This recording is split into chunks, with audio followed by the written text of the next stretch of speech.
Morning, everybody. How we doing? Morning. We're, Morning. we're morning. We're morning. We don't normally do morning. This is awfully early due to the demands of our guest this time. He's Right next to the, yeah. the bowl of blue M&Ms.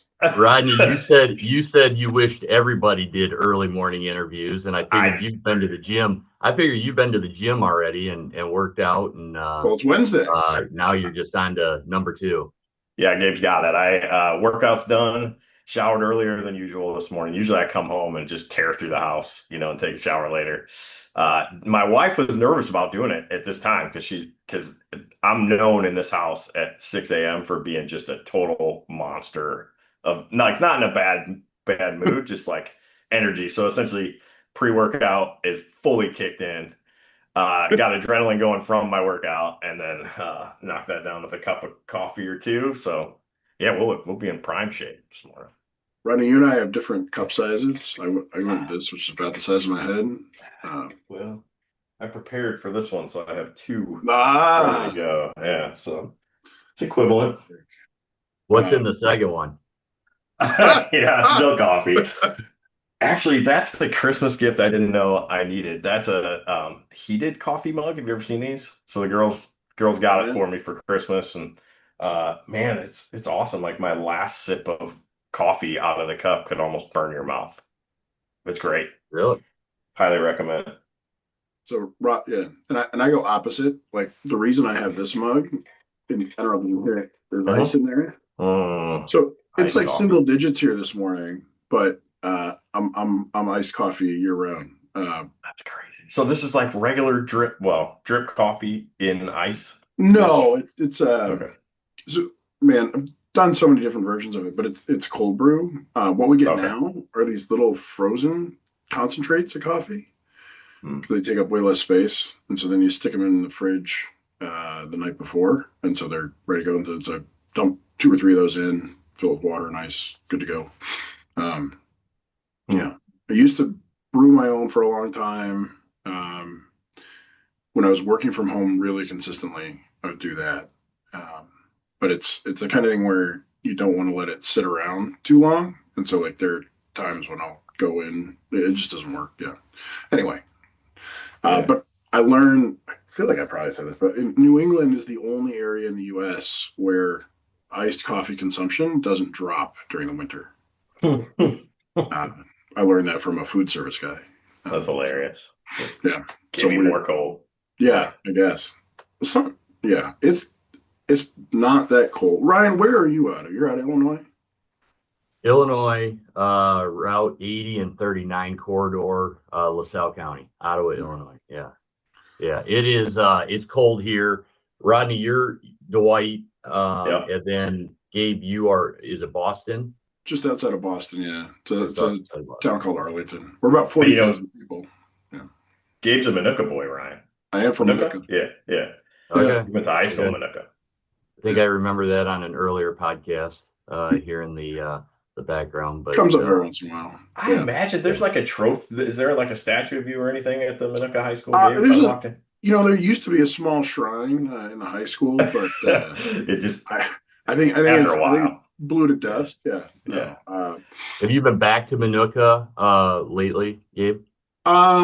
Lately, probably not in the last 3 years. So my parents live in Plainfield. Okay. Like literally, it's a you go about 2 miles from where they live, and that's when you start to get to the cornfields. And so there's a pretty straight way back to that. It's a nat gas power plant back there. Hmm. Okay. Grew Um, up on a farm in Plainfield? Me? No, I so I lived in Chicago until I was 12.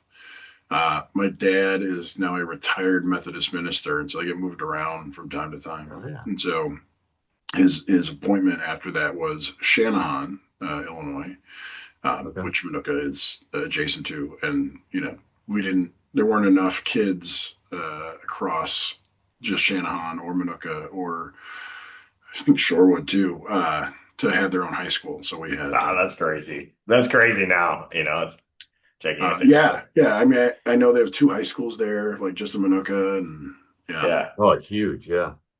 But yeah, I mean, I've seen like I know they've added. There's like a big DC there. distribution center. It looks like. Um, I mean, when I was there, it was the classic. I think it was a. I can't remember if it was a stoplight. I think it was a stoplight. Kind of the right when you're coming off of 80 and you head south into town. There was a stoplight, but that was it.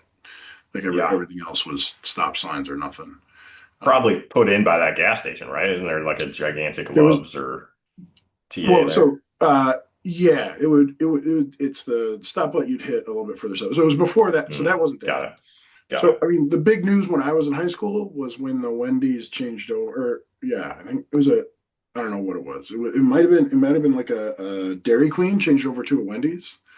So it was one of those where like you come up to it and it looks like a Dairy Queen, but it's a Yeah. Wendy's. Oh yeah. But I That's remember people awesome. talking about they gave out one raise. I don't know if it was like every month or quarter or 6 months or something. And so the high schoolers were like, "Oh, who got the 10 cent raise?" Because somebody would get a 10 cent raise. Everybody else is getting a nickel kind of thing. I'm looking Nice. real old right now. What was I minimum wage when you were there, Gabe? I was 375. Ah, really? So I remember 275. I don't remember 275. Were you a server? Did you work in a restaurant? No, no, this is Dairy Queen, actually. Dairy Queen boy here. I think they just lied to you. It might have been, oh, I know it said 275, but it might have been like when I started, it had just switched to 325. I think Maybe it it went was up pretty quick 325. after Maybe it that. was Yeah. 325. Yeah. I worked at a gas station in Shorewood, and so I was actually just home at my parents' not this past weekend, but 2 weekends ago. Um, and we drove by. I worked at a gas station for 3 years. All every Sunday, I was working at the gas Hmm. station. Never saw a Super Bowl while I was in high school because I was working. That was funny. We did not stop in. I don't. But that I worked mostly there. Yeah, a couple odd So jobs. gas station would be, I think, an interesting job. Less interesting today, I would think, because I just assumed everybody pays at the pump and nobody goes inside. And we have this like local gas station here that I go to every other day and never go inside. And one day one of my girls' friends was working in there, and I forget why, but I went in and I was like, "Do you get freaked out when people walk in to pay for gas?" And she's like, "No, man, people do it all the time." I was like, "I would have thought everybody paid at the pump." She's like, "No, people come in to talk. They want to talk. I must talk enough throughout the day. I don't need to talk to my gas station person." People want to talk. That was not. Oh, man, I got. I don't know what the word is. Whatever. So one time I'm working the register. Guy comes in, asks for change for a 20 or something, and there's some sort of hustle where you ask for change in different ways. Basically, you Mm. end up with more money than you had going in. That dude took me for like I got to the end of the night, counted my drawer. I think I was at like 150, 200 bucks. I was like, what the hell? Like, and I didn't even remember that guy had come in. I was like, oh, you know, and being a minimum wage job with a lot of cash, like there's cameras everywhere, and so Sure. they go, oh yeah, that guy like did that. Man, I felt like just a giant moron. So I felt like just such an idiot. And Um, then went on to graduate from Harvard. Like yeah, that's a turns feel good out stuff. you They can could be make a real movie out of dumb. that. You can be real dumb and graduate. I can Rounders. just imagine the story arc out of that. Like it starts off Gabe getting hosed out of 200 bucks. Next thing you know, he's in charge of cargo risk management or some stuff. Yeah, yeah. Yeah. Sorry, So, I got a little bit. Ryan Leifheit, welcome to the show, man. Thanks for coming on. I was kidding about the demands, but I will say, we've been talking about getting Ryan on here for months. He is the best crop insurance agent that I've ever worked with. Me and Ryan have been sharing kind of customer interest for 20 years now, so knowing each other a long time. But I thought it was funny. I was like, hey, I want to get you on, but I want to wait until crop insurance is more relevant, more front of people's mind or whatever. We talked about doing it this October, but yields were gigantic, so there wasn't anything to talk about. So anyway, I just called him a couple weeks ago. I was like, "Hey, when can you get on?"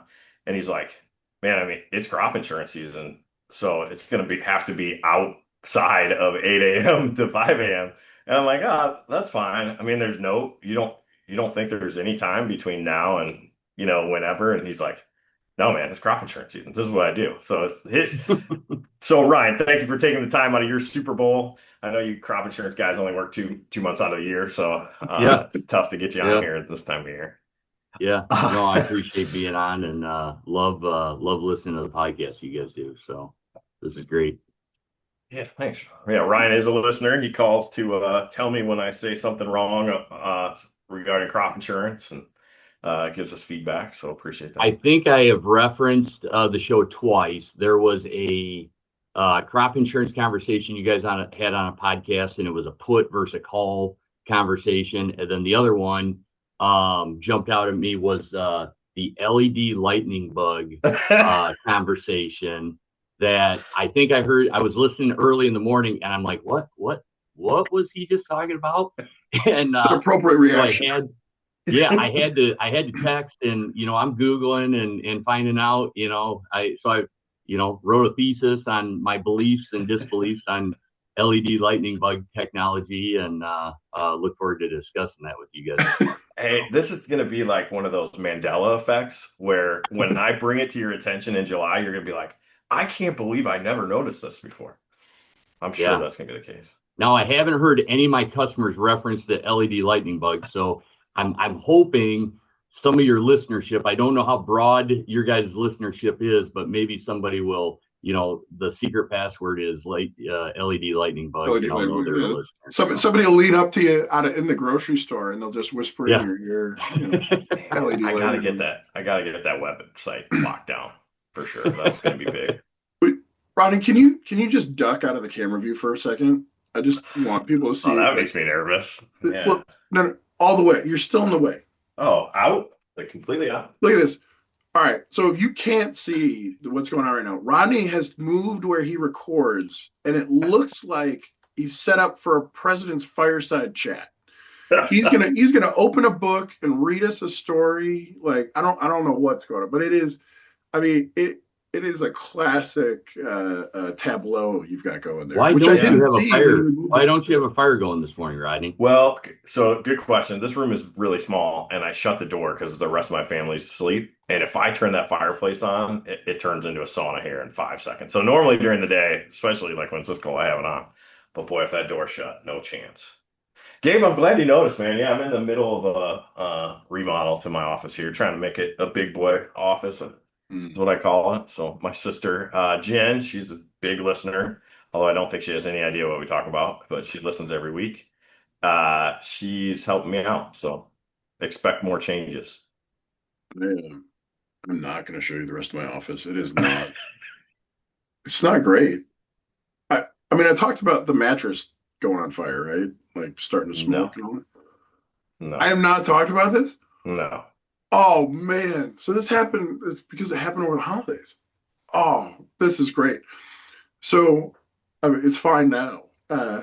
So uh, it's middle of the day on like a Saturday or something, and it's not super cold yet. But so my older kid Ellie, they're like, "Hey, I think I smell something like gas, something in the house, right?" I'm like, "Okay." But I'm like, "You don't." Well, actually, my reaction is, "You don't smell gas," but fine. I'm gonna get up and walk around. So, I walk around the house and I don't smell gas, but I smell something smells weird. And I was like, "Hey, I agree with you that like, there's some weird smell." I was like, "I don't know what it is or where it's coming from, but like, yeah, something's going on." And like 45 minutes, an hour later, I get a text from my wife, and she goes, and the text says, "Everything's okay, but can you come to the bedroom right now?" And like, and so I was like, "Well, okay." So get up and go to the bedroom. And she had this, I don't know what it was, some sort of thing that was a heating pad, among other things, and it had Mm, must have been on for hours, mm, like for like 12 hours. And so the so take the sheet off. Like the sheet looks like it's been burned. The bottom sheet looks super toasty, and it's like and the smell is clearly coming from like whatever's happening there. oh man. We have a latex mattress, and so so I start like pulling stuff back to see like exactly what's going on. And I open it up and there's a crater in the mattress. So the mattress I think is like 8 inches, so the crater's like 6 inches. Holy cow. And it is smoldering and black. I'm like, you can imagine. So so then I throw open the window and I start tearing the mattress apart because I don't know if there's like an Sure. actual fire or not. Right. And like I'm tearing the mattress apart, which sounds more impressive than it is. Like it turns out it's easy to tear apart a latex mattress, Yeah. and throwing pieces out the It's like window. when you say latex, this is like foam, right? It's like a latex foam. Yeah, Yeah, right. yeah, Yeah. yeah. All It's right. some So you're it's some hippie shredding it. all Gabe, organic. Gabe, I was hoping it was going to be the Michael Scott office where you set the timer on the George Foreman to start Because I needed frying to up smell the the bacon. bacon, and then you burnt your foot and couldn't come into work. So No. Yeah. So Man. fast forward an hour, our mattress is in pieces out on the front lawn. Um, and like the problem, like turns out burnt melted latex doesn't smell great. No, I Uh, can't imagine. and it is tough to get that. So like in the scramble, like I'm Oh, dumping stuff. I'm taking everything that like all the clothes and whatever textiles, whatever, because the closets don't close quite right, sure. and so just so my office still has. I'm looking over. It's like a so this is like probably I don't know a month and a half ago at this point. I'm just lazy, but it's got I don't know probably a dozen shirts like just all thrown on top of a chair, some cardboard Yeah. boxes left over from whatever, and anyway, yeah, God. So was that your mattress, like in your bedroom? yeah, yeah. Yeah. Um, So what did we replace it with? You just well, had an I'll extra tell you what. $1,000 burn a hole in your So pocket? I got two straw recommends, a waterbed. and I got a waterbed Safer. story which I'm not going to tell. We've got a nature pedic, I think it was called, and Okay. so we got it because so we have a king size bed. It comes in 6 pieces. So Mm, basically, and so you can get individual spring firmnesses and foam labor and stuff. So it's great because we can move it up and down the stairs really easily. Well, easily, but like you can yeah. move it up and down pieces as opposed to moving a giant king size mattress up and down the stairs. Right. And like I like it real firm, and so it can do that, and it's great. The other thing we got was a new frame. That's a big boy frame or whatever, a grown up frame. Um, and oh man, it's out of Australia. Can't remember what it's called now, but it's like the frame itself. I think weighs like 600 or 700 pounds. Oh, wow. So it's like this steel frame, and like it is awesome. Hmm. Like bed does not move at all. It yeah, it's amazing. If I remember next time, but it's so. I mean, obviously they have a U.S. kind of shipping point, Yeah. but yeah, it's an Aussie thing. But yeah, it is hundreds of pounds. That's another thing I think they got shipped in 6 or 8 boxes, and so I had to Wow. drag and steel up the stairs. But that thing's not going anywhere. That's been great. I love them. Yeah. So That's good. That's my least favorite purchase is mattresses. They're super expensive. You don't know if you're going to like it, and then you're stuck with it once you get it. oh, what is the other thing? The Nature Beauty thing. They'll let you can sleep on it for 100 days and you can swap out Really? individual pieces, no Will cost. they come pick it up, or does it cost me another couple 30 packs to get my Uh, friends to help me? no, that's the thing because each piece is not that big. Yeah, that's true. That's You can true. just throw it in a garbage can if you want to get rid of the other one. Yeah. Yeah. Ryan, Sorry, is this what Ryan. you You came didn't to know you talk were coming about? on for Yeah. furniture talk, but here we are. So, Love it. Ryan, we can take this any direction you want. We can continue to talk about mattresses. I have some thoughts on fire extinguishers that's relevant here, or we can like cruise into what you told me was the big beautiful bill was the biggest gift to the farmer in the world, or something like that. You said. I have joked that a crop insurance guy waits his whole career for a year like Mm, this, where the stars align and we get to be the delivery folks for positive messaging in the ag sector. Yeah, July 4th, big beautiful bill signed into law, and what it did for the ag sector is we don't have a farm bill. They're still debating on doing a skinny farm bill, trying to get something across the finish line.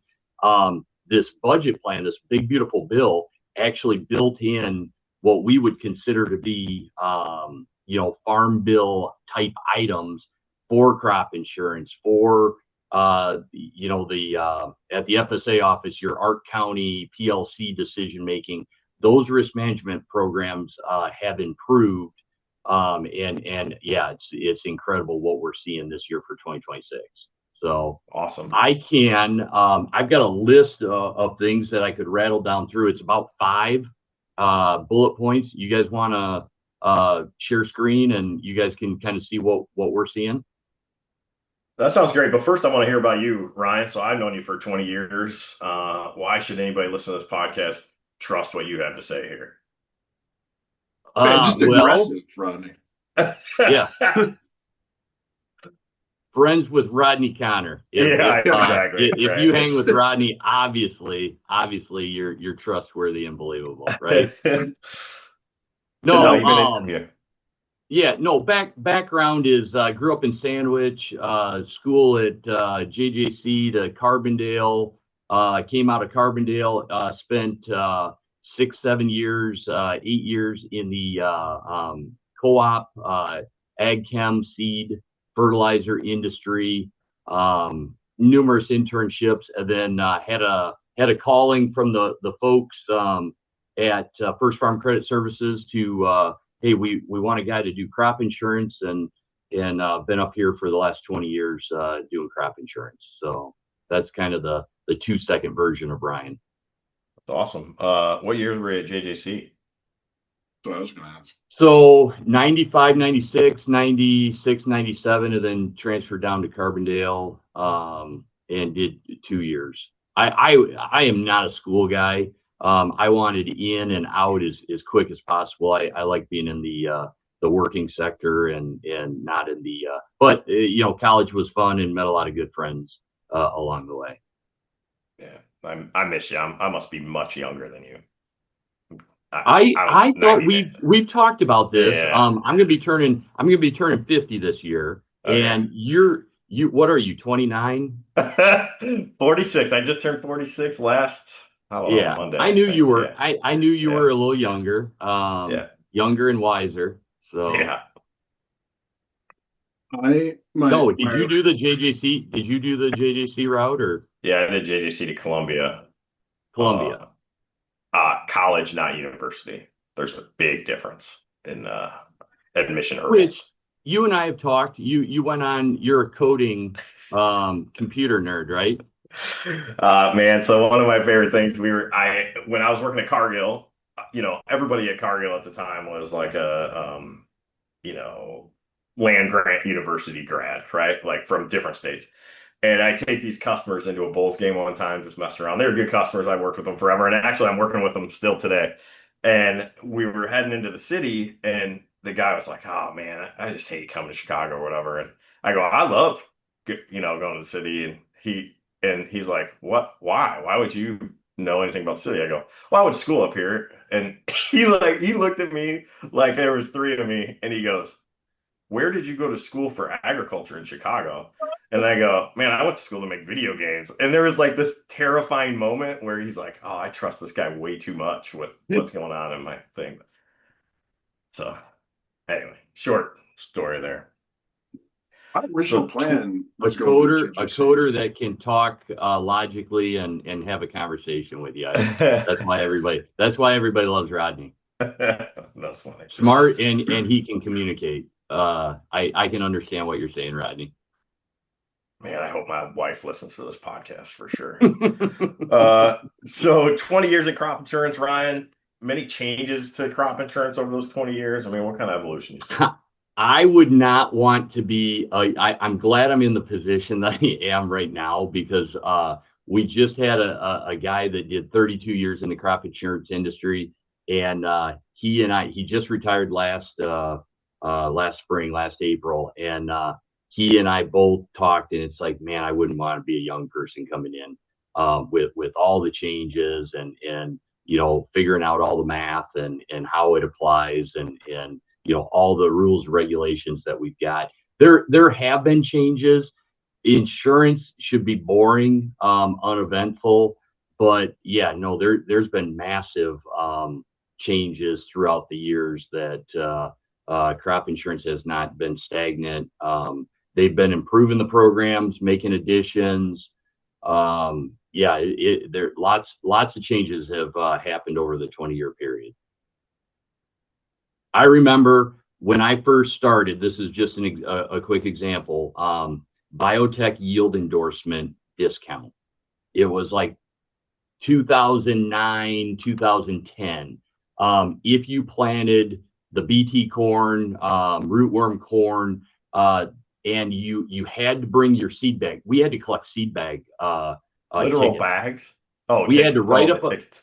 They had to bring in a seed receipt that proved that they planted the biotech corn, BT corn. So it was a risk reduction. So if you had it on 80% of your acres, we filled out this additional form, and they got another $2 or $3 off, of their crop insurance premiums, which, yeah, for $2, and make Ryan do the work. So we're gonna come in and do all the paperwork, and happy to do it and get them the discount. So no, it's been crazy on all the things that have come in and changed over the years. So yeah, so. Well, I was gonna say my last touch with crop insurance in any real depth was Cargill was working with Farm Credit a while back, and man, so I can tell you what it looked like right then, but I know it's way different now. But even learning then, like all the nuances and everything, we had put in a program. I think it was with crop insurance and tied to your farm loan. I think is what it was. Some sort of wrap in there, and we weren't. And like the language we were allowed to use was like really like we couldn't say it was like a rebate, and I don't know. There were probably 8 other words we used to talk about rebate. It. Yeah, rebating is a bad word in crop insurance. So yeah.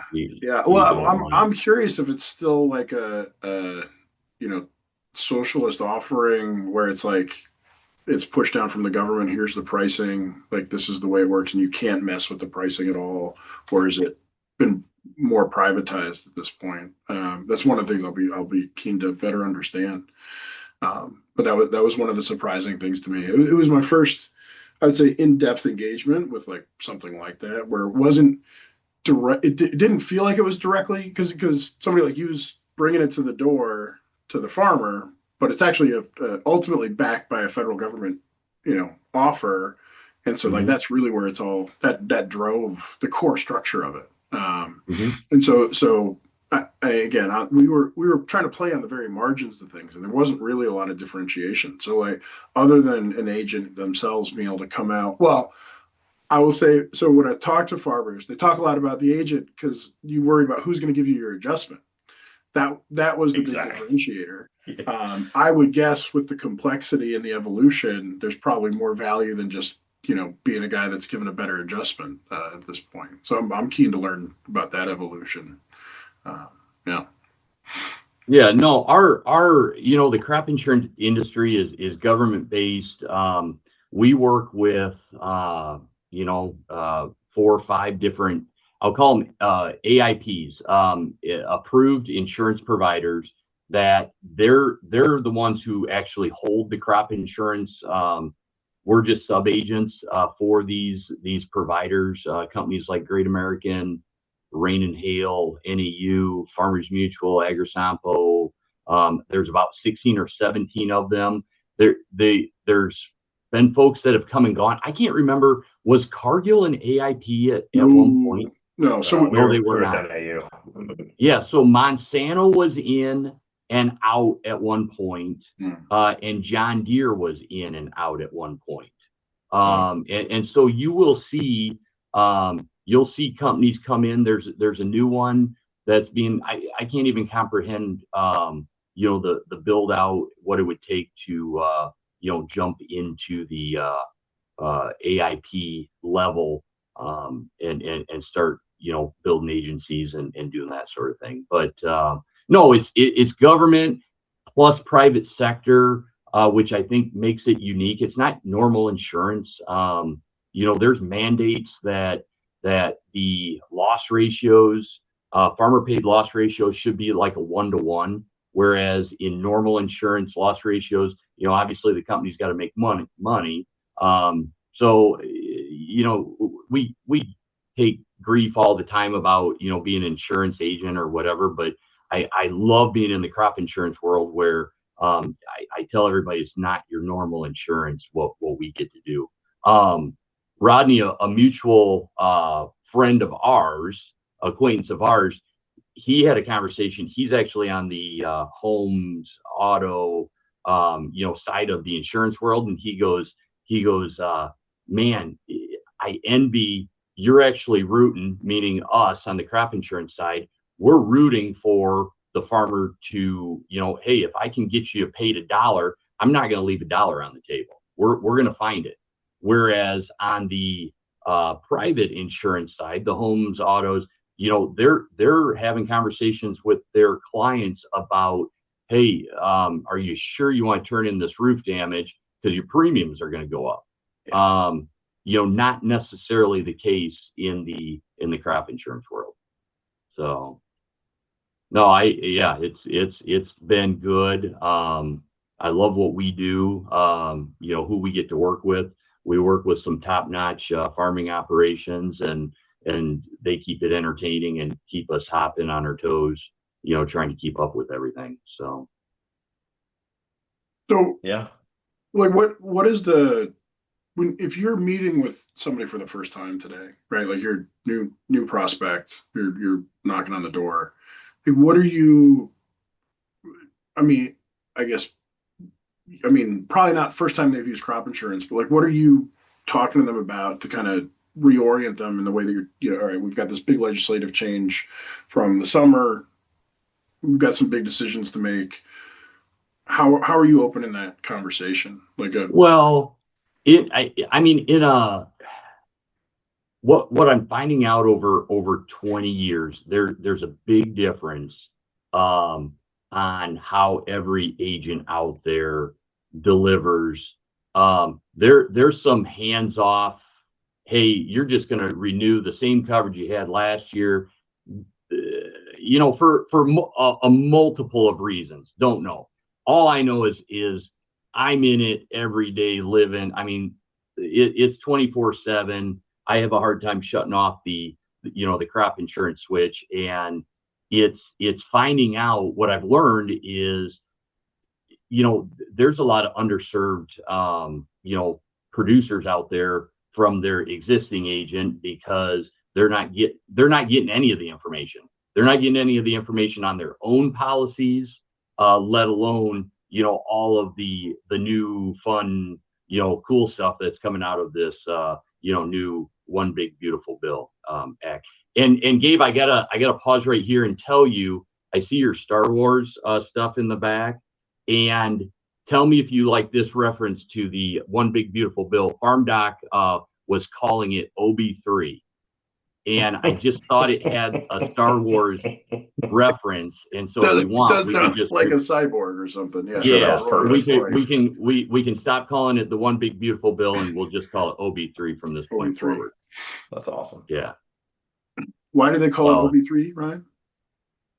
One Big Beautiful Bill. Oh, they're okay. So they're trying to do the acronym BW3. Yeah, BW thing. BW, yeah.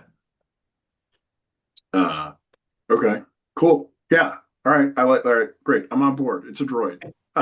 You had me. Don't. So I guess I'm keen to hear what are one or two of the most notable things that you think are different from previous years, that you really want somebody to learn about this time around? Yeah. So we're talking this year. What's coming for 2026? You want to jump into that? Yeah. Probably the biggest thing, and we're going to claim crop insurance gets to claim some of the FSA Farm Bill Ark County PLC decision making, because they've thrown us into the fire on. We get contacted from, hey, what program should we be signing up for at the FSA office, Ark County PLC? Rodney, you and I talked about this on a side conversation. It's kind of grain pricing based, futuristic. Hey, where's grain prices going to be? And I'm always looking for grain brain thinking on. But anyways, we claim some of that because out of the over the years, they've just been shoving folks our way to, hey, go talk to your crop insurance agent, and he or she will. That's the FSA office is sending them your way. FSA, right. Yeah, FSA. So when you say you claim some of it, what you like? Do you get a cut of that? Do you write that stuff, or no? Like holding hands with the FSA office? Well, yeah, no hand holding or anything like that. Right, it's okay. So out of some of the farm program ad hoc disaster programs that they've come up with, it ties directly back to crop insurance yields, guarantees, claims, that sort of thing. So I guess what I'm suggesting is one of the provisions out of the One Big Beautiful Bill, they came out and said, hey, for the 25 calculation, that guys will get potentially a payment this coming October. They went back in and they said they increased reference prices, that the guarantees for Ark County PLC got much better. And then the other big benefit is guys agonized on hey, should I take Ark County or PLC? A year ago at this time, they went back in and said, doesn't matter, we're going to pay you the higher of the two calculations no matter what. You've heard that one, right? Yes. And when you say 2025, you're talking about the crop that's in the bin right now, right? Done. Yes. Yeah. So we grew the 25 crop, and then Ark County and PLC starts a pricing mechanism starting September of 25, and it's a 12-month cash average, goes all the way until the end of August of 26. So it's stored grain cash price, national average. So it takes into account everybody across the nation, everybody's basis, and it's higher. It's weighted for bigger delivery months, and then they come up with this crazy market year average. Yeah, the market year average is fun. We can talk about that. Yeah. Okay. Yeah. So, hey, just so I understand from the grain perspective, so it sounds to me like the crop insurance. So this is, your bread and butter is kind of covers that farmer ahead of time, right? From February price discovery to October. And then traditionally I've always said, hey, October 31st, like your crop insurance coverage is over, right? That we talked about, gone. Yep. But what you're saying is this ARC or PLC covers from then through the next August, essentially, right? That whole crop marketing year while it's in the bin, or potentially in the bin. Yeah. Yep. Cool. You're going into the FSA and you're selecting every year. You're making a decision. Do I want Ark County? Do I want PLC? Two different options. And yes, it has a market year average that starts September 1, August. It hasn't been meaningful or impactful in the last couple of years because the reference prices have been terrible, way behind. And out of this One Big Beautiful Bill, they brought in better reference prices kind of retroactively for the 25 crop year. And then looking at 26, they moved the Ark County calculation up to 90% trigger instead of 86. They moved the cap up to 12% instead of 10%. And then the other big benefit that they did is on the crop insurance world and the FSA world, we had a product called SCO, supplemental coverage option, that was a hang up. It conflicted with a guy taking Ark County. Okay. So out of the One Big Beautiful Bill, common sense prevails, and they got rid of the hang up. So a guy can make a decision at FSA free and clear of what he does at his crop insurance agent. and crop insurance agent can make a decision free and clear of whatever he's going to do down at the FSA office. Huge, huge.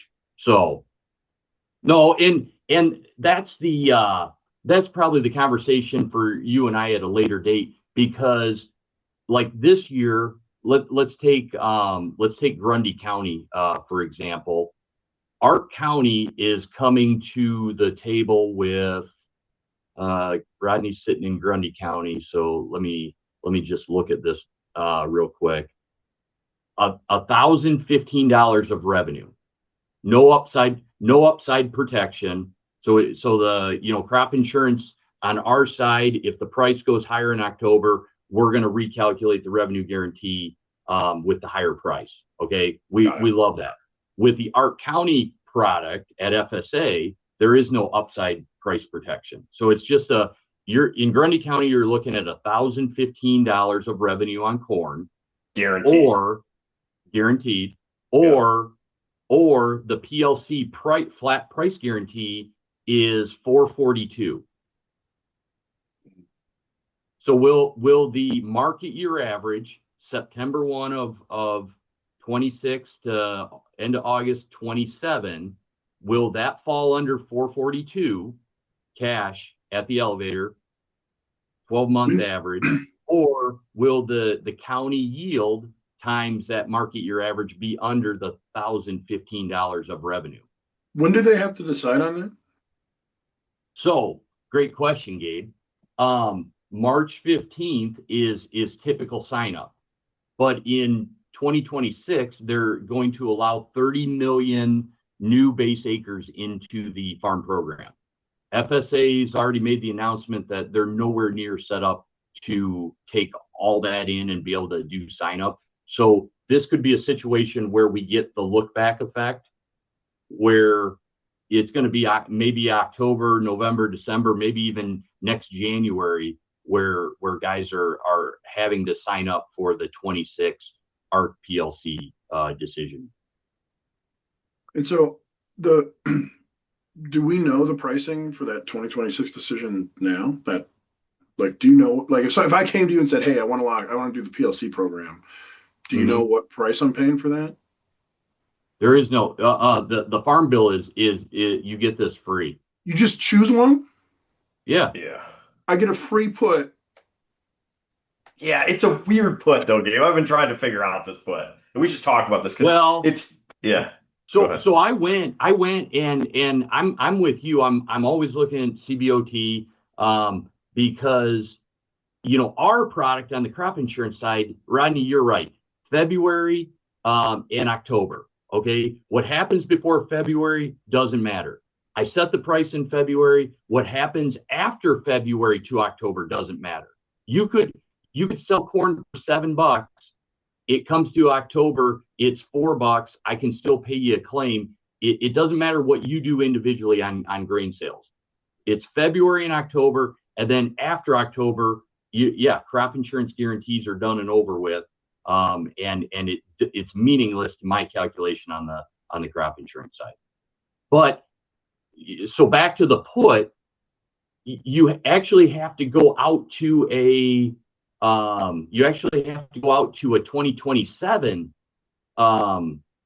pricing to, and I looked at that, and I want to say it was like 5 cents or I mean it was dirt cheap to get a 442 put out to the end of August 2027. 2027. So yeah. Okay, so I want to make sure I'm going to ask for my simple brain that we limit this part of the discussion rate to the PLC program. That's the 442 price lock-in, right? Yeah. Okay. So how are they calculating the payout on the if you get paid versus 442? What pricing window are they looking at? September 1st of 26 to end August 27. 12-month cash price average, weighted for delivery months, weighted for higher delivery months. So that means We haven't started it the anchors price to the fall. mechanism hasn't started yet. No, Right, it does not anchor to the fall. It does not. Those aren't the higher delivery months? No. Well, sorry. Yeah, it would be weighted towards the fall. But like today, they're figuring a January price into that into the market year average calculation, right, Right, Ryan? but the market year is Yeah. September to August. Yeah. So right now we're calculating the 25 market year average. Got it. Okay, but it's a market year average that is weighted by, I'm hearing you say, by delivery, which, okay. And so I would assume we're looking at like 60 to 70% of the crop gets delivered before Jan 1. Is that, I don't know. I don't remember. That's reasonable. That marketing year average is kind of a black box, Ryan. Is there a place that I could go check that, like daily, weekly, monthly? Yeah, there's a few. I can get you that information after this, but Sure. Kate State, Kansas State does a great job of. They've got some articles. Their ag department, you can follow it. Right now for the 25, it's running like 409, 409, 410, somewhere in there. On beans, I think it's running like 1030. 1020, something like that. So that's, like we talked before, we're thinking guys potentially could see some payments in October out of the 25 Ark County PLC calculation program. Yeah, which October would be of next year. This October. I'm flipping back and forth between the 25. The 25 calculation will pay out in October of 26, and then guys have to make a decision for the 26 Ark County PLC that won't pay out until October of 27. Yeah.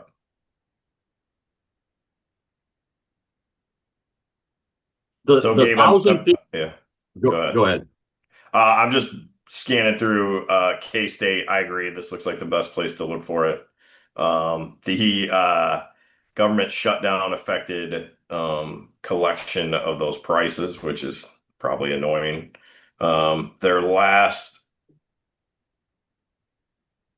I can't find their last update, but yeah, I agree. I think it's in that 409 range.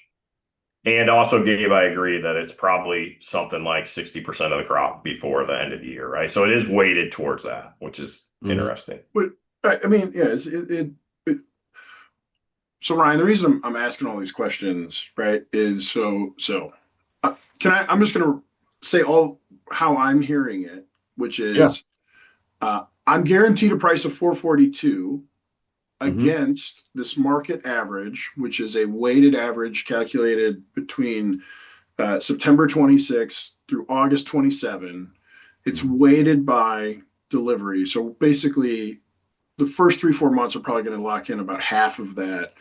And we're going to need some pretty big moves after that to drive it off of wherever it is. That just, from a math perspective, right? And so how does the payout work? So let's pretend we get to August and the average is, for simple math, 440. Okay, so there's a 2-cent dip there. What am I getting? Am I getting 2 cents or is it the 442? That's the price. It's cents under times your PLC yield, times the bushels that you have on your farm bill. So I ran a what is it? A 220 APH, or not APH, a yield. You're looking at, or no, this would have been with a 204 PLC yield. A 420 price, market year average, you get about $45 an acre off a PLC. Assuming average yields, you're saying like that's well, the PLC is only if the price drops below 442. So at a 420, you would be below the 442. You'd get paid on the on my yield. I get 22 cents on my yield. Yeah. Okay. So let's talk yield just for a second. Yeah. So these are not planted acres. Be clear, these are not planted acres. These are base acres that are on guys' farm numbers. So I've got an 80-acre farm. The farm number is 10,000. Farm number 10,000. It's an 80-acre field, and I go in there and I will see that I've got 40 acres of corn base and 40 acres of bean base acres. And then the corn has a 180 yield. They're old. They're way behind. It's 20 years, right? Is it up to 20 years on our 50-50 rotation? They're old and we did some analysis. Had a guy, couple of our insureds call up FSA and send those in. You were seeing 170 yields to 204 to the high side. So these aren't the 230, 240 APH.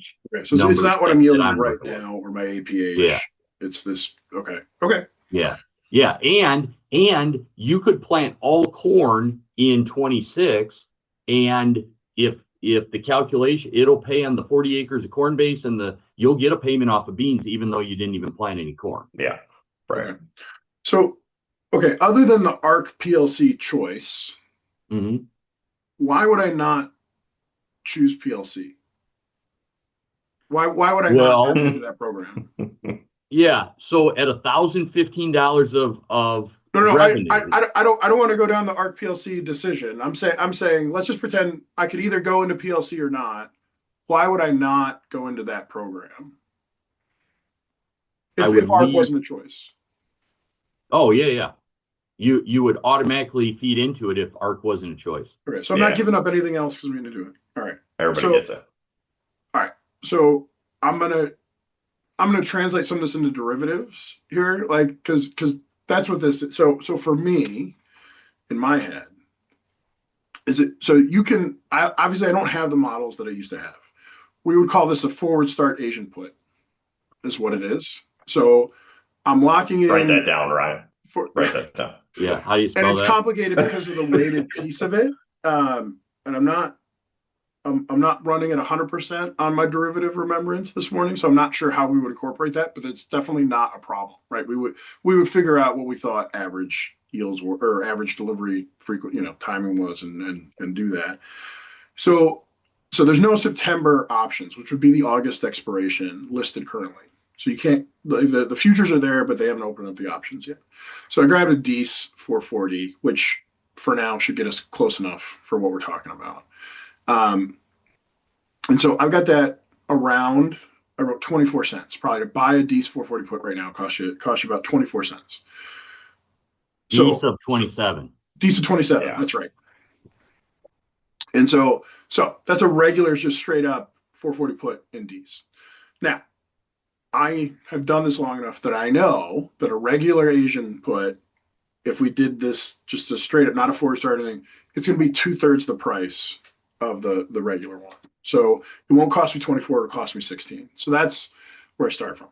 Now it gets goofy because I don't start having to count an average until September this year. So that's going to push the price back up a little bit, probably between 16 and 20. And this is the impact because it functions like a regular, because if the market goes down now, you kind of start and we go lower, it starts averaging down there already. So it behaves like a regular put until the average starts. Does that make sense? Yes, right. Pause for 1 second. So let's stick to the 2025 crop, right? That's I gotta go back in time. Okay.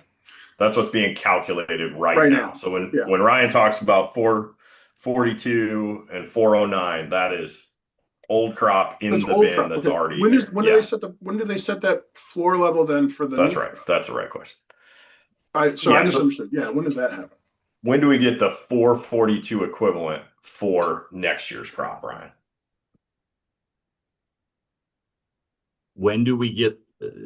Ask that again. Like when does the government come out and say, "Hey, your 2026 crop PLC price is X"? That is for 2026. They've made that announcement that guys are making decisions they increased the reference prices to 442 will be the PLC reference price for 26, and 1071 for beans. Got it. Those are locked in. Misunderstood. Those are locked in, and that's what guys are making decisions off of. I feel like I need to call timeout here. I heard something better than Rodney did about crop insurance. I just want to make sure that's super clear. Definitely nailed that one. I was paying more attention to Ryan than you, is what I'm going to say. So one more question, and then we'll go back at it. What is the 2025 PLC price? 442. So retroactively, retroactively, out of the one big beautiful bill, they increased those and also made the announcement that you guys are gonna get paid the higher of the two pay calculations. So we agonized a year ago, the same conversation that we're having right now. What do we do? What we're trying to crystal ball this and speculate, and then they come out with this and say, doesn't matter. You're going to get the higher of the two calculations, which is cool. Nice. That's great for farmers. And Ryan, the path that I'm going down, I took notes and I was walking down this path trying to explain my thinking on how we get there. Fast forward to, I think that PLC at 442 today for 2026, 27 crop, that thing right there is probably worth 10 to 15 cents a bushel. Yep. Like straight up for free. That's a crazy subsidy. It's great, but I'm just like that is, I will say that was one of the things that was surprising to me years ago when we did the work on crop insurance is I would say how I don't think the government knows how to, whoever's doing the actual math here, I assume there's people at the government that know how to do derivative calculations, but I don't think they know, they certainly don't put it through the budget at that level of cost or risk. But that's what we're talking about. Yeah. And separate out, again, this is a conversation that is an FSA program. This isn't, yes, we're analyzing it, helping guys trying to figure out for risk management purposes, but this is FSA USDA, not, this doesn't tie into the crop insurance, side of things. Yeah. So I don't know why anybody pays Rodney for anything now. I'm lost. Yeah, me either. Yeah. The only challenge I get into with this decision making though is I'm looking. We ran, the county, Grundy County did 235 to the high side and 202 to the low side. That's been the last 5 years of county averages according to USDA numbers. Okay, now there's USDA county average yields, there's NASS average yields, and there's crop insurance county average. There's all these different numbers floating around out there, but I hate the idea of leaving money on the table to the tune of $50 where our county, you run a 220 county average and a 440 price. That 440 is only going to get you $4 out of the PLC calculation, and the Ark County's paying $54. So $50 left on the table, is a big deal on the guys that Rodney and I are talking to. Yeah, no, I love that optimization work, right? It's like you're starting here and you're figuring out what are all the little things we can do to ratchet that up. I love it. Yep. That's so I guess for most guys on the ARC PLC side, I guess the ARC is just a straight up revenue number for those acres. Yep. Is that using the same base acre math? Well, so what they do on the ARC side is the last 5 years of USDA county average yields. They do an Olympic average. Average. By the way, crop insurance is where I learned about Olympic averages. Talking to farmers, they're dropping that on me. It's the Olympic average. And I'm like, I would love, actually in our 10-year APHs, it would be beneficial if we could do Olympic average instead of the 10-year APH with the trend adjustment. But again, FSA is running the Olympic average where they're kicking out the high, the low, averaging the in between three. So the cool thing on Ark County we've got, the last 5 years, we've been at a 453 market year average in 2020. 2021 is $6, 654 in 22, 455 in 2023, and we were 424 in 2024. Okay, so we're getting to use a 453, a $6, and a 455 to come up with an Olympic average 503 price guarantee in that Ark County calculation. So I mean, that 503 is huge. I like that. I've borrowed that Olympic average methodology. I just like it as it's a nice, straightforward way to try to take noise out of an average calculation, especially when you've got a small data set, right? Like a 5-year Yep. or a 10-year Yep. situation going on. Guys like the data science guys we've talked to, like Jake, would probably not love that, but it's it is I think it's a solid method. I like it. Anyway, but so okay. Sorry to take us down that path on the PLC piece. I just wanted No, to.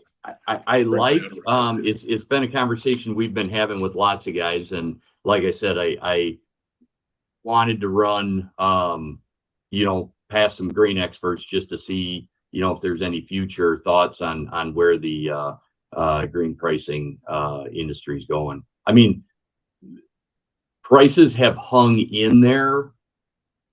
I mean, our volatility, we're going to talk about volatility on what we do on the crop insurance side. Our volatility right now is at an all-time low, which they do a calculation for crop insurance premiums. One thing, let me hit on this, and then I'll talk the volatility numbers. Out of the one big beautiful bill that I'm sure most folks have heard by now, is we increased the premium assistance.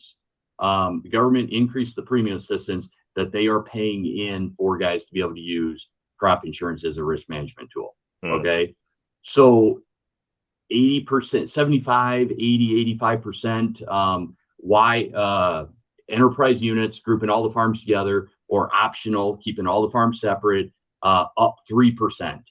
Okay. We move over to what they've come out with in the last 8 years is they're stacking a county policy on top of your individual. Those products, county-based, moved up all the way to 80% subsidized for the 2026 crop year.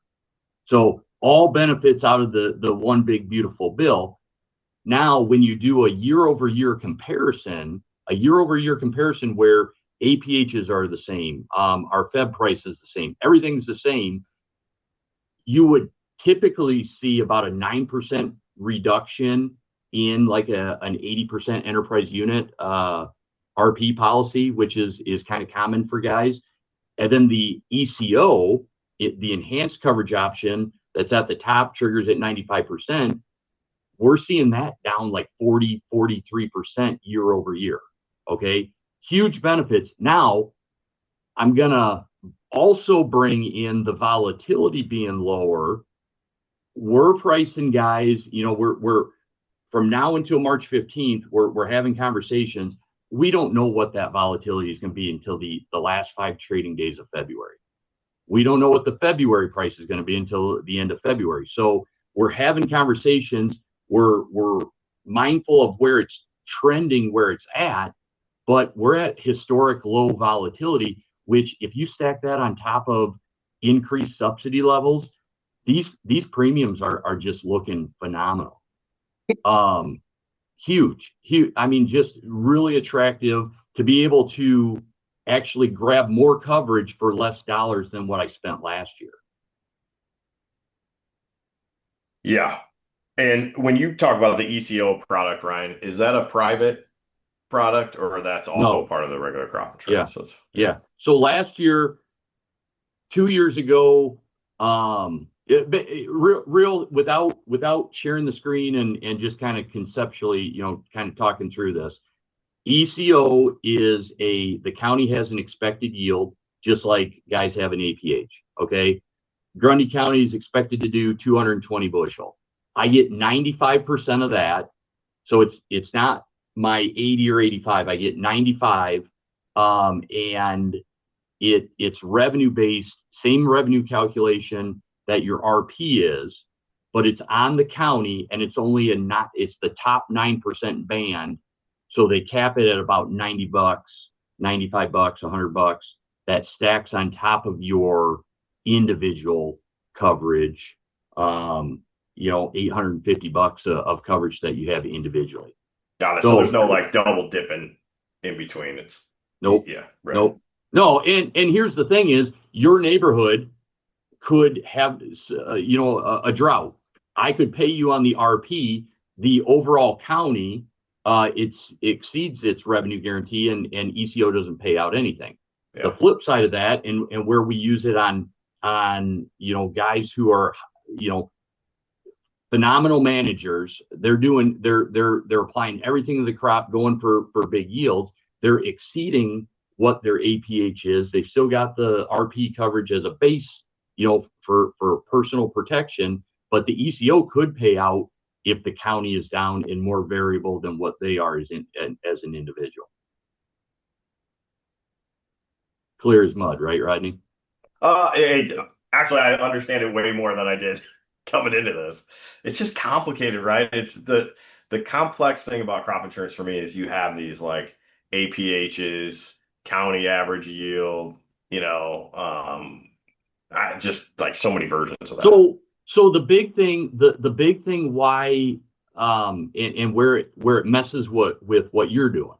Okay, so Rodney and my crossover is, I'm sitting down with the guy and I want to know your intended acres. I want to know your share percentage. I've got the APH that I can go in there.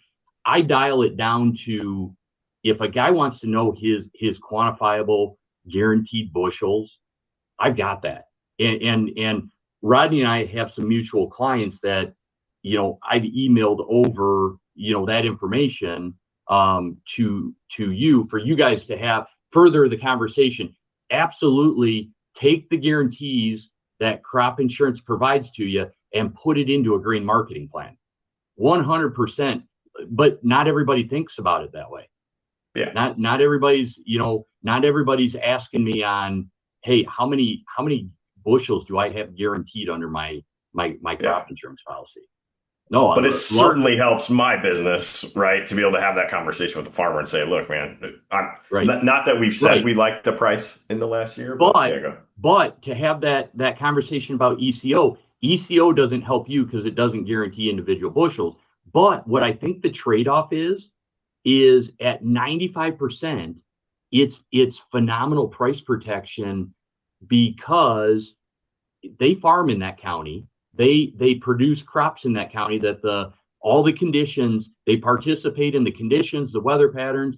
So if they correlate with what the county's doing, and I get a product that triggers at 95%, you can look at it as enhanced coverage, and you get a little bit of price protection in addition to your RP, which is your foundation coverage. So, Rodney, I guess bringing those two things together. So when I think about it, I guess I don't know where. I mean, so 2026 crop, is it like 470, give or take? 456. 456. Yep. 456 for 450. Okay. He's 26. Okay. So that's not. So it's actually that's kissing up against 442 effectively. Like that's interesting. Hey, so that's a new development, by the way. We were 470. Okay, sorry, that's where my head was. Yeah. Right. So I guess if we pop back up 470, 480, $5, will you then have a conversation about putting on a 480, 440 put spread that has an early expiration so that way you're covered if the average does head lower? Or are you? I guess that's how I would look at monetizing that free put in terms of so you're not overpaying for price protection. Is that how you're wrapping it in, or are you doing something else? Have not put much thought into it, Gabe. So that's why this conversation was really, really good. And that I pulled up that K-State chart, which we should link to that in the show notes here. But it shows the 5-year historical average that the um, marketing year average is using for the weighting. So I just did quick math. It's like 55% by January.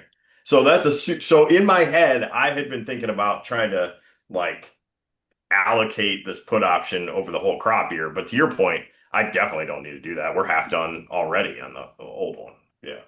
Yeah. Which cheapens Well, it up.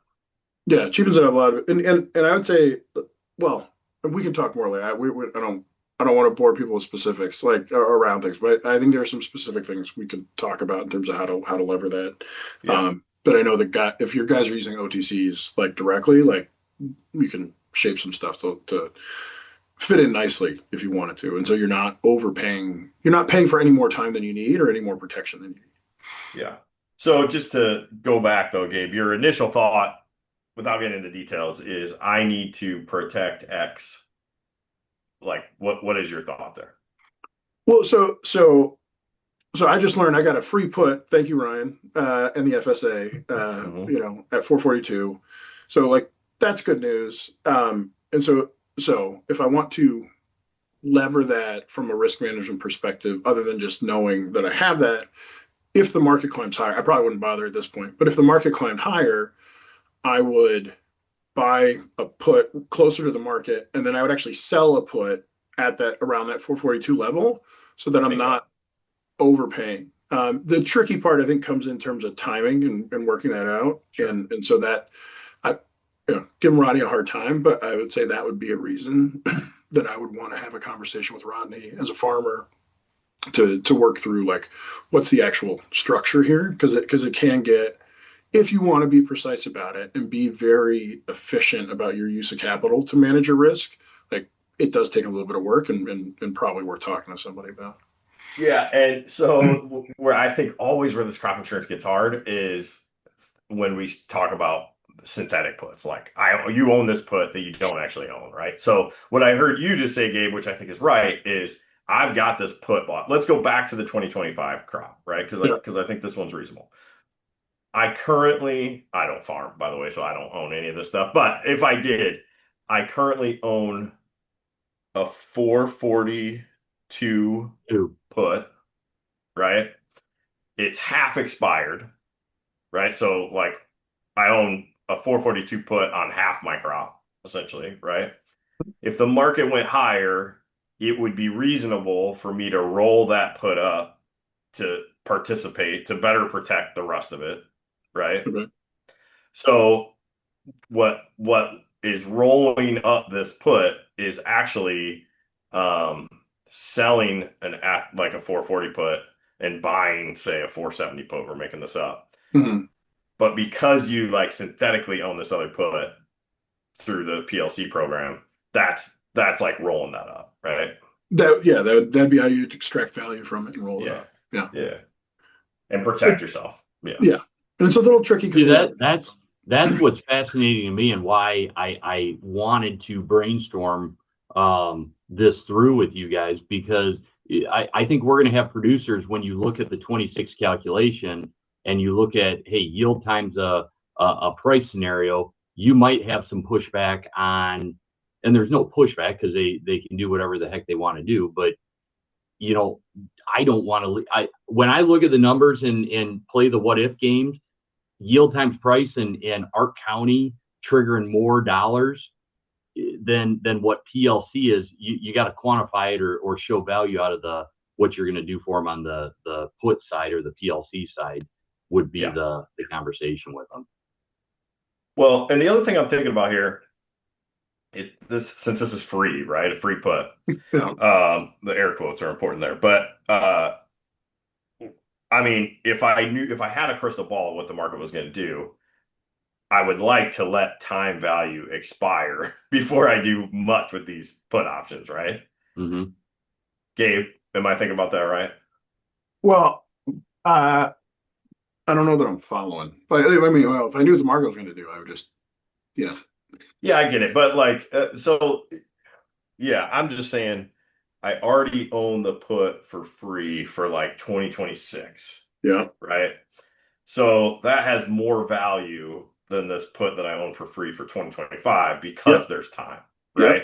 So if I'm going to buy something to protect against that, Protect against waiting, what would this is where I'm losing you. Okay, so if I'm going to buy to protect against the time, price deterioration, okay, right? Like, yep, yeah. okay, Um, it's going to be advantageous if I can wait to buy that, right? Because the essentially time value is ticking away. But again, yeah, see, so this is where we so argue all the time.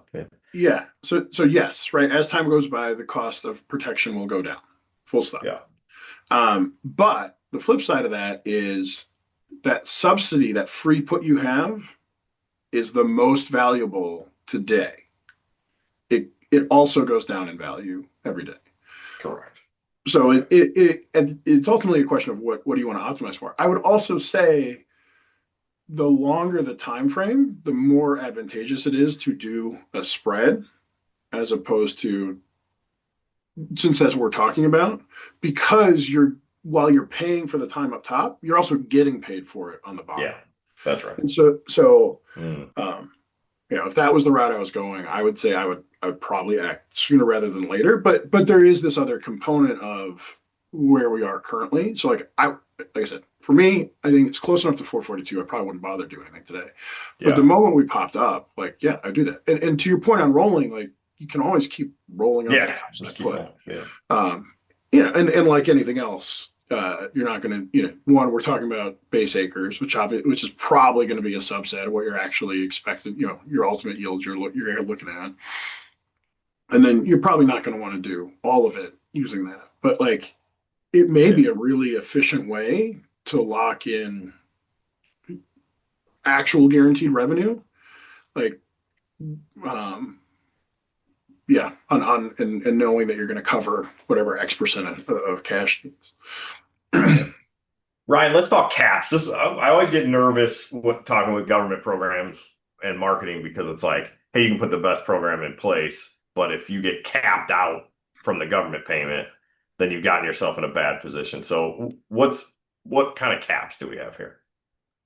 Uh, Gross premium caps. If I'm a farmer and things go terrible and I get a payment from the government because the price fell down, what's the most payment I could get? Well, I think they're capping the farm bridge payout that guys are going to get in February. I think that's like a 155,000. Is that what Yep.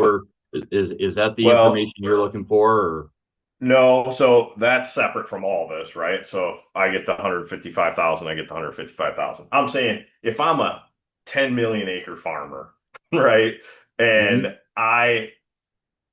corn goes to $3 and I'm in PLC and I'm getting a payment and that payment comes in at $10 million. dollars. Yeah, yeah. That I got to defer to the FSA Yeah, USDA I got folks it. on Yeah. on Okay. how all that works. Yeah. I'm my expertise is the crop insurance world, and I'm unlimited up to the amount of your liability.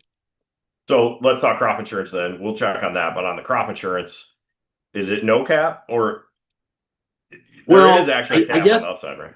I guess where I was going with the correlation to the grain marketing side. Okay, so I quantify net acres, their APH, 80% coverage.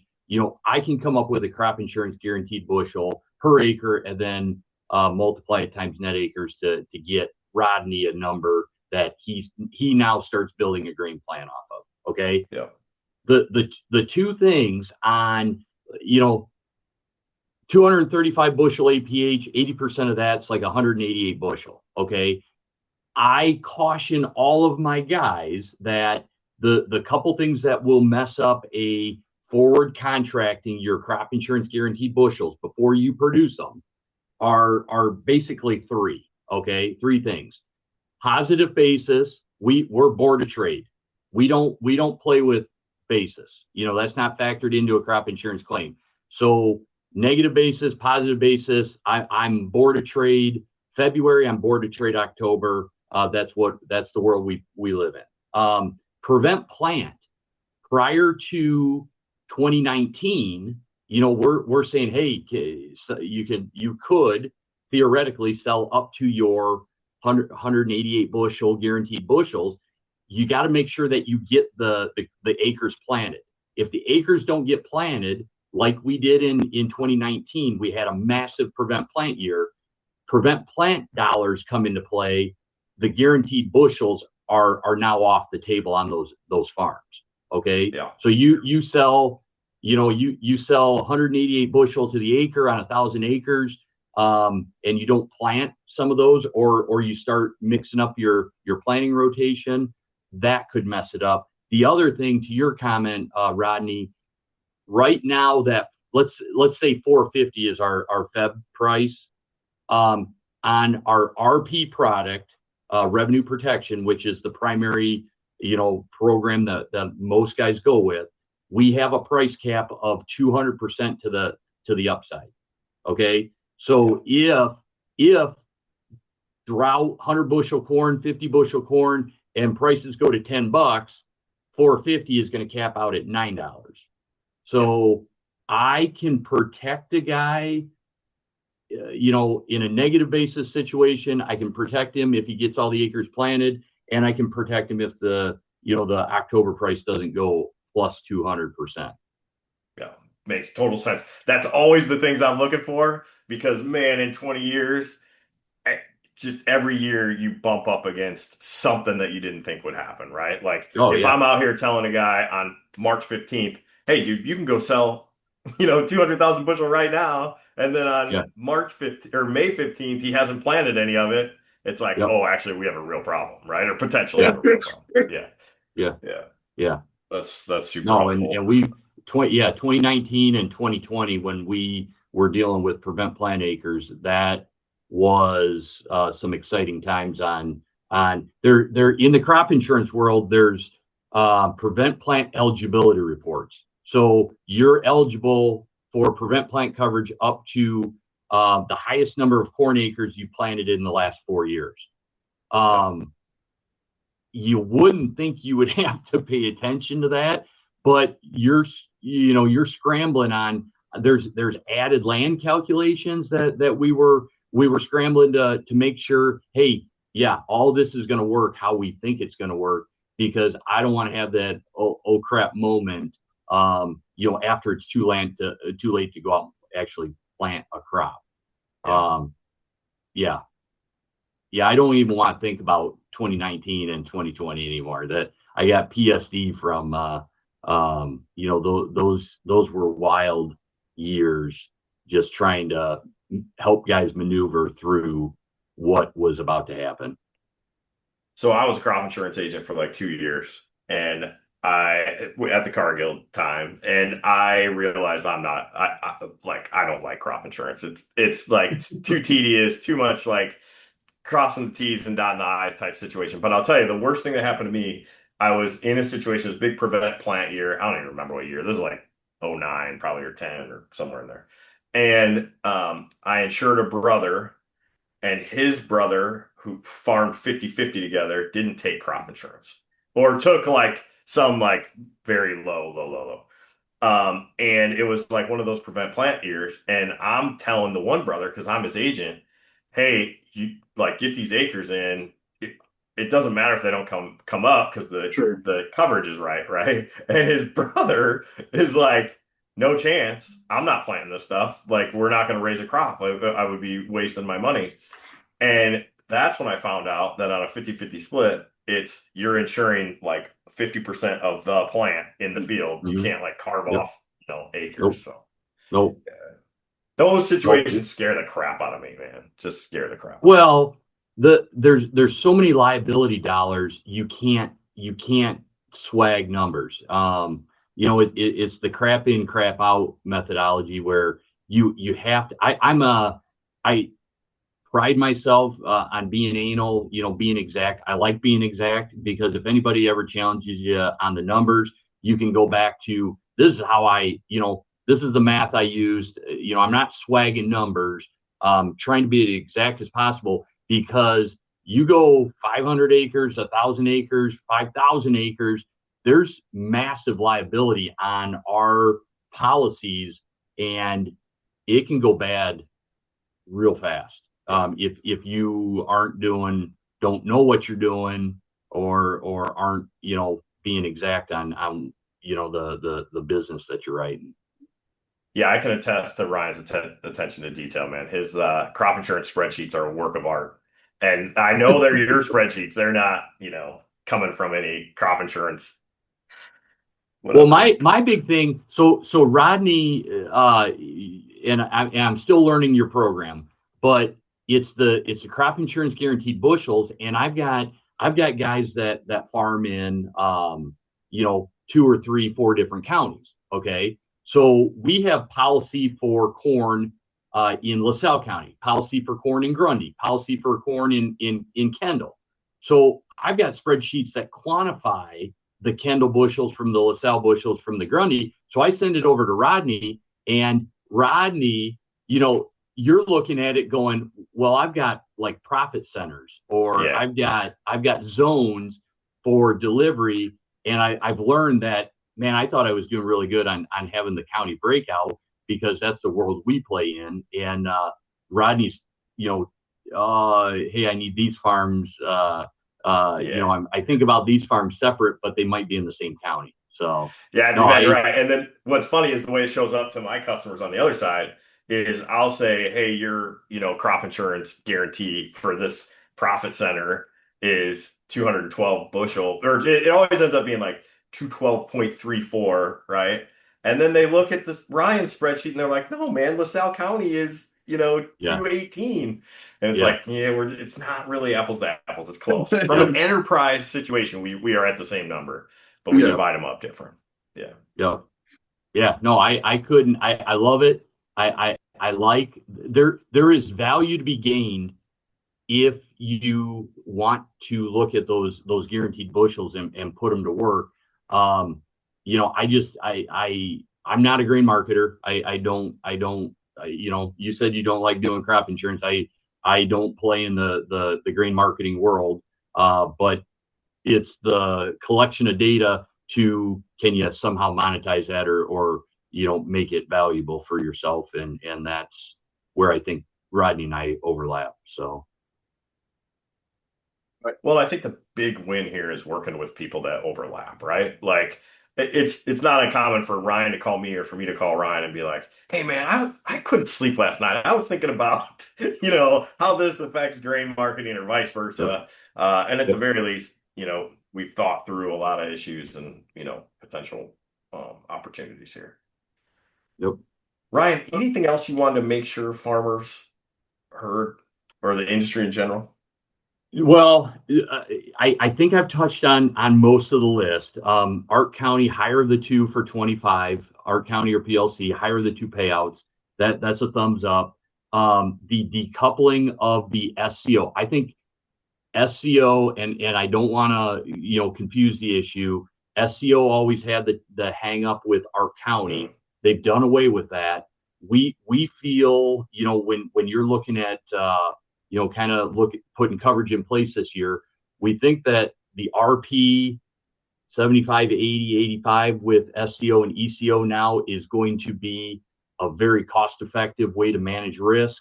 SCO wasn't a part of the conversation because of that hang up. They got rid of that under the OB3, Gabe.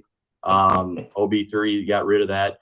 Our young beginning farmers, beginning farmer ranchers, out of this OB3, they increased the additional subsidies. Our young guys used to get 10% additional subsidies on top of the already really good subsidies. They expanded that to 10 years, and they start them off at 15% additional premium assistance now, and then taper them back until the last 5. They get the original 10%. That's huge. I've been quoting some of our younger guys, and it's like, is this right? It's incredible. It's incredible on the the benefits that they're getting just to kind of get them off the ground the first 10 years of getting to be a row cropper. Key yields, the yields that guys get to use if they're new to a county or beginning farming. Corn went up 16 bushels. So, Rodney, some of the APHs you're going to see come across this year may have went up. I'm updating guys' key yields and trend adjusted yields, and I'm seeing them, pop up 3, 4, 5 bushel, which all that helps the guarantees that guys are seeing. So those are the high level benefits that all came crashing into 2026. And at the same time, the government's still, thinking about making up, programs, ad hoc disaster programs that we may have to deal with, as the year progresses. So, yeah. I was going to throw out, the one thing I learned when it was, I think Jen Kazin did most of the homework. I don't know if you remember Jen, Rodney, but she did all the figuring and then taught the rest of us. But like the one thing I took away from that was the most free money a farmer gets is crop insurance. And so we go have these risk management conversations. But the first question back then that I learned to ask was, do you have crop insurance? Because if you don't have crop insurance, we shouldn't even be talking yet. Like that should always be the first, that needs to basically not be a decision, because you are giving up so much free risk management capital there. And Ryan, I'm just hearing you tell me dollar after dollar getting added to the farmer. And so any farmer who doesn't start there is just literally throwing money away. Even though, even when they're writing a check for crop insurance, it is such a small portion of what they're actually getting. It's insane. And the other piece I'll just throw out there from a behavioral perspective is in these low vol environments, the market lulls people to sleep. And so you may be sitting there, not you guys, but somebody might sit there and go, well, there's not a lot going on.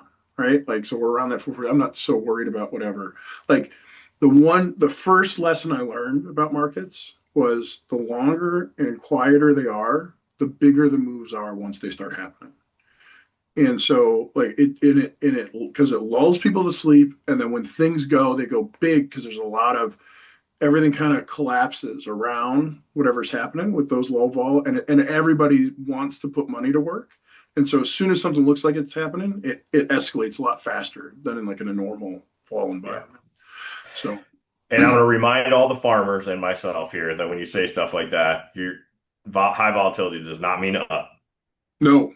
I mean, that could happen. We could lull ourselves into $4 corn. That could equal $5 corn. That could equal $3 corn. That's what you're saying. Yeah, exactly. That's right. I always got to remind myself that, Gabe. Thanks to you. Ryan, if a guy wants to get a hold of you, wants to hear more about how you differentiate yourself from other crop insurance agents, what's the best way for them to do that? I am an agent for Compeer Financial. I can give you my email. They can contact you guys. Email is Ryan, RYAN, .Leifheit, LEIFHEIT @compeer.com. Best way to get a hold of me. Happy to talk with anyone on their crop insurance risk management needs. So, and plenty of 6 a.m. appointments available between now and I'm looking at the clock, and I've got an 8 o'clock that's going to get here, and I'm going to get a knock on the door that my services are required. So good deal. Well, hey man, I appreciate the time. I feel like I have a much better understanding of what's going on the crop insurance side. I'm sure we'll have you back at some point. I just can't wait to hear more about Star Wars and how that impacts crop insurance. Exactly. That was my primary takeaway. Star Wars and LED lightning bugs and anything I'll follow else. up. So. I will follow up. All right. Thank you, gentlemen. Have a great day.